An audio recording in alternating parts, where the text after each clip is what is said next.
எல்லாருக்கும் வணக்கம். எல்லாருக்கும் இனிய ஆடி பெருக்கு நல்வாழ்த்துக்கள். தமிழ்நாட்டில் ஈரோட்டில் பவானியில் இருக்கிற கூடுதுறை அப்படின்னு சொல்லக்கூடிய சங்கமேஸ்வரர் கோயில் இருக்குது.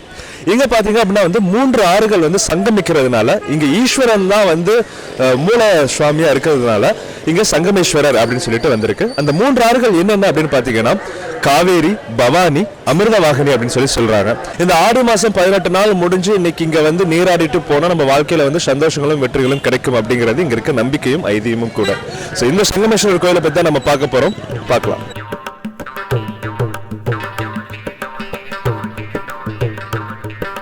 இந்த இடத்துல சிறப்புகள் என்ன அப்படின்னு பார்க்கும்போது ஒரு காலகட்டத்தில் இங்க வந்து வெறும் இலந்தை காடுகளா இருந்தது அப்படின்னு சொல்றாங்க. இலந்த மரங்கள் தான் அதிகமா இருந்ததாம்.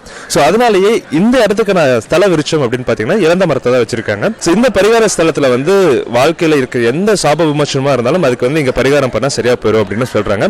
இன்னைக்கு ஆடிப்பெருக்கு அன்னைக்கு பாத்தீங்கன்னா இங்க இருக்க ஆத்துல வந்து மூழ்கி எந்திரிச்சிட்டு போனோம்னா அவ்வளவு சிறப்புமிக்க விஷயமா இருக்குதுன்னு சொல்றாங்க. இதை பத்திலாம் இன்னும் நிறைய தெரிஞ்சுக்கலாம். இங்க இருக்கவங்ககிட்ட நம்ம கேட்டு தெரிஞ்சுக்கலாம் வாங்க. இப்போ நம்ம கூட பாத்தீங்கன்னா ஸ்தானிக அர்ச்சகர் சிவகணேஷ் நம்ம கூட இருக்காரு. அவர்கிட்ட கேட்கலாம் இந்த இடத்தினுடைய தல வரலாறு என்ன, இதோட சிறப்புகள் என்ன அப்படிங்கறதெல்லாம். ஐயா வணக்கம்.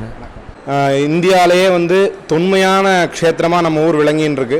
காவேரி, பவானி, அமிர்த நதி என்னும் 3 நதிகளும் சங்கமமாகக்கூடிய சங்கம கஷேத்திரம் அப்படிங்கிறதுனால இந்த சுவாமி பேர் சங்கமேஸ்வரர் அப்படின்னு பெயர் பெறுறது. சுவாமிக்கு முன்பக்கம் பார்த்தீங்கன்னா காவேரி நதியும், சுவாமிக்கு பின்பக்கம் பார்த்தீங்கன்னா பவானி நதியும், சுவாமிக்கு அடியிலிருந்து அந்தர் பிரவாகினி அப்படின்னு சொல்லுவாங்க.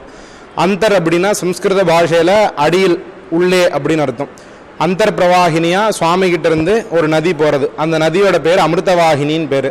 அந்த 3 நதியும் தட்சிண பாகம், அதாவது தெற்கு சைடில் போய் கலக்கிறதுனால இது வந்து முக்தி க்ஷேத்திரமாக விளங்கின்னு இருக்கு.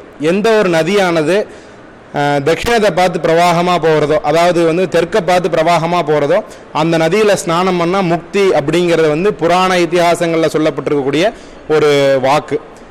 அப்படிப்பட்ட க்ஷேத்திரமாகிய இங்கே இந்தியாவிலே 2 இடத்துல தான் இந்த மாதிரி திரிவேணி சங்கமம் உங்களால் பார்க்க முடியும். ஒன்று பார்த்தீங்கன்னா காவேரி, பவானி, அமிர்த நதின்னு நம்ம ஊர்.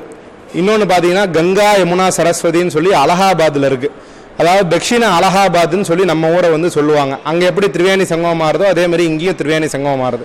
அதே மாதிரி எப்படி சிதம்பரத்தில் வந்து நடராஜரும் பெருமாளும் ஒன்றா இருக்காங்களோ அதே மாதிரி இங்கே வந்து ஒரே ராஜகோபுரத்துக்குள்ளே சைவமும் சங்கமேஸ்வரரும், வைணவம் வெங்கடாஜலபதியும் ஒன்றா இருக்காங்க. இது வந்து சைவ வைணத்துக்கு ஒரு எடுத்துக்காட்டான ஸ்தலமாக இருக்குது.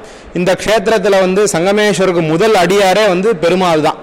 இங்கே எந்த பூஜையாக இருந்தாலும் சுவாமிக்கும் பெருமாளுக்கும் சேர்ந்த மாதிரி தான் திருவிழாக்கள் நடக்கும். சுவாமி ரிஷப வாகனத்தில் போனார்னா பெருமாள் வந்து கருட வாகனத்தில் போவார். இந்த மாதிரி ஒரே சமேதமாக சகோபர தரிசனமாக வந்து சுவாமியும் பெருமாளும் போவாங்க. இது வந்து ரொம்ப விசேஷமான ஒரு அமைப்பானதாகும் இந்த கோயிலில். நம்ம வந்து ஆன்மீகம் தவிர்த்து நம்ம வந்து இந்த வழியாக பார்த்தோம்னாவும் சயின்டிஃபிக் ரீதியாகவும் பார்த்தோம்னாவும் எந்த ஒரு இடத்துல வந்து ஒரு வேஸ்ட் பிளேஸில் எந்த ஒரு இடத்துல ஒரு நதியில் ஸ்நானம் பண்ணி இந்த சுவாமி தரிசனம் பண்ணும்போது அந்த பாசிட்டிவ் வைப்ரேஷன் ஆனது பக்தர்களுக்கு வந்து அதிகமாக வருது. அதனால தான் கோயிலுக்குள்ளே வரும்போது நம்ம சட்டை அணிஞ்சிக்க கூடாது, தொப்பி போட்டுக்க கூடாதுங்கிறதுக்கோட காரணம்லாம் அதுதான். அதனால தான் நம்ம முடி அதிகமாக இருக்கிறதுனால நம்ம பாசிட்டிவ் வைப்ரேஷன் அதெல்லாம் வந்து நம்ம இழுக்கிறதுக்கு உண்டான ஒரு வாய்ப்புகள் இருக்குது. அதனால தான் வந்து கோயிலுக்குள்ளே ஸ்நானம் பண்ணிவிட்டு இங்கே வரவங்க ஈர வஸ்திரத்தோட, சுவாமிக்கு ஈரவஸ்திரத்தோட வந்து வெறும் உடம்போட வந்து சுவாமி தரிசனம் பண்ணிட்டு போவாங்க.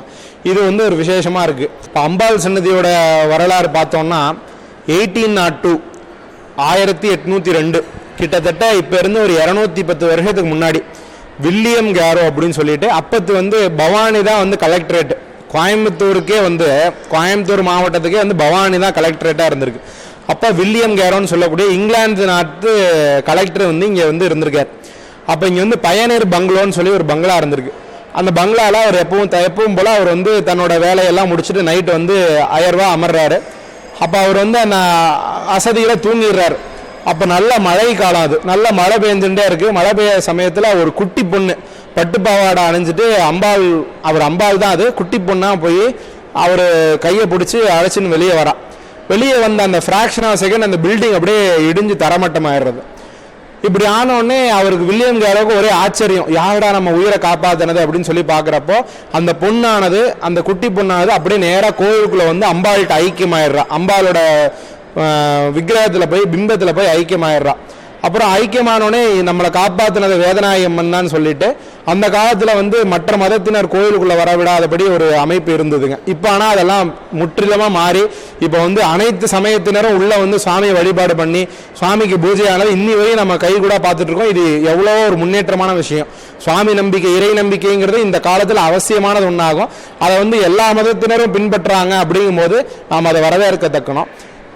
இந்த வில்லியம் கேரர் என்ன பண்றாரு, வெளியில மதில் சிவத்துக்கு வெளியில 3 துவாரம் அமைக்கிறாரு. அதாவது 1000 எழுத்து மாதிரி 1 2 3ன்னு சொல்லி 3 துவாரங்கள் அமைச்சு அந்த துவாரம் வழியா அம்பாளை பார்க்கும்போது அம்பாள் பிரத்யட்சமா காட்சி கொடுத்துருக்கா.